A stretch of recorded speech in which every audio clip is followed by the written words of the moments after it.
Alright guys, we're back here with rebuilding the trailer.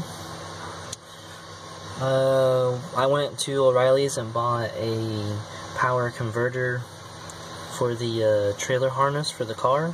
And I have to, since they don't make anything that's plug and play, I have to go in and buy an aftermarket kit and splice into the wires and stuff with this kit, which looks like that. And it has all these different wires and stuff you're supposed to hook up to wherever it tells you. And it also has them printed on the back here. Focus.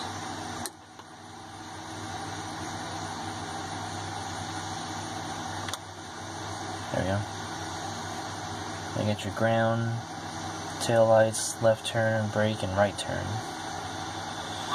And so what we're doing here on the left turn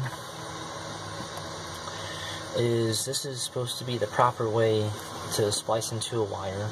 You don't use those damn blue Scotch locks that pierce the insulation and hope that you have good connection or not. And it's just, that's a total bullshit connection.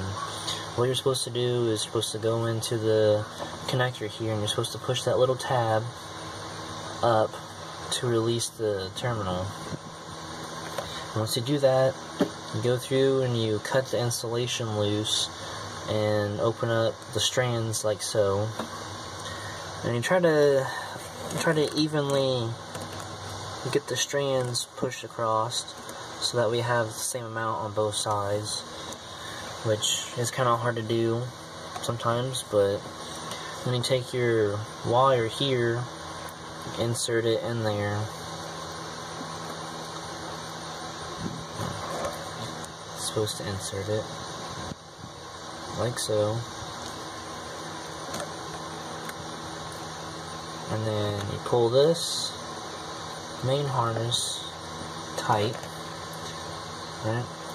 And then you take your other wire and loop it around.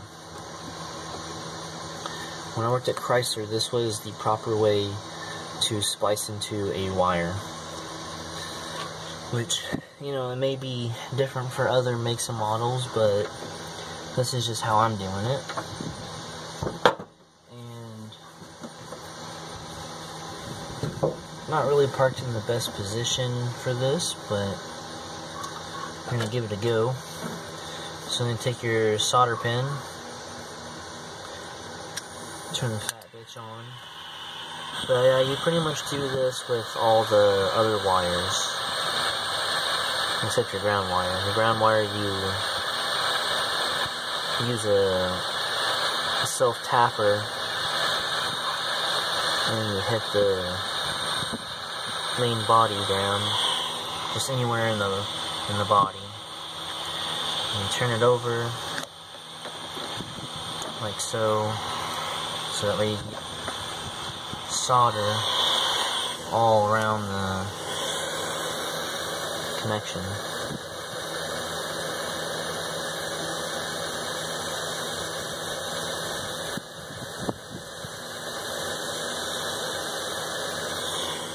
Just like so.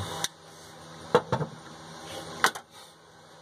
yeah, when you go to flip it over, you got solder all over the connection point there.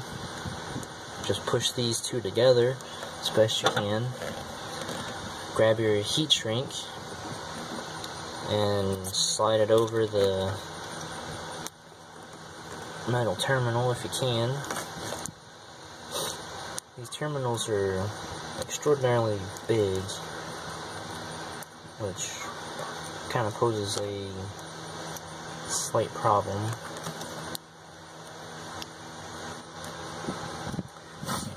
But yeah, like I said, you keep these wires close together, slide your heat shrink over them,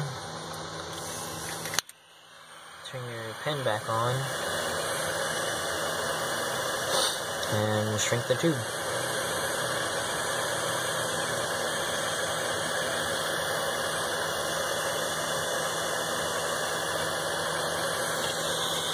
kind of a tedious process, but like I said, if you are worried about doing it right the first time, like I am, this is really the only way to do it. Now, I'm sure some of you are going to have some kind of fit about what I'm doing here, but I don't care. But yeah, and there you go. And you get the heat shrink with has the wax on the inside, because you never know when you get some kind of water back here, and the wax keeps out the moisture and stuff like that, so it'll be all good there. And then you take your terminal and you stick that bitch back in where it goes, like this. And you hear it kind of click, which means you know when you're in business. So as you can see, the light is working. And so then you come in here and you find your left turn, which is the middle one. And I have a test light, a bulbed test light, not the LED test light. I have it hooked up to ground on the battery.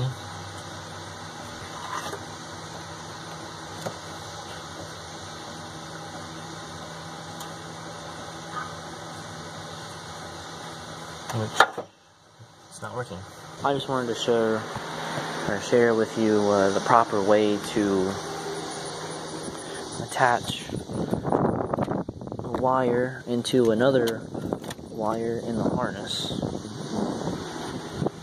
And you don't use, like I said, you don't use the blue Scotch locks to make your shit look trashy.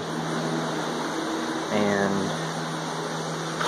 they don't protect against corrosion and stuff like that, water, whatever. Which, yeah, I know you're not supposed to have water back here, but it's a Miata, so you're gonna have water wherever it wants. Okay, guys, I got the trailer harness all put in. Got the connector converter thing right there. Got the wires tapped in and stuff over here. I accidentally tapped into the wrong wire over there for the brake lights, so that was not fun.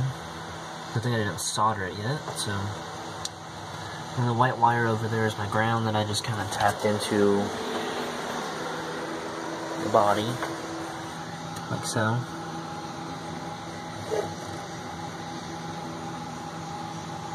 But it's all good. And I ran the green wire down along here next to the harness. I used some electrical tape just to kind of hold it in place, make it look somewhat decent, and spliced it in there.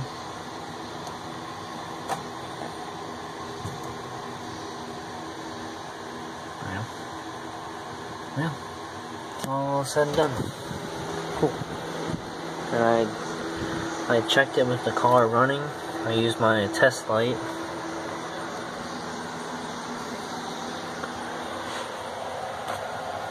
I checked it all earlier using my test light on each terminal there to the battery up here on the ground side.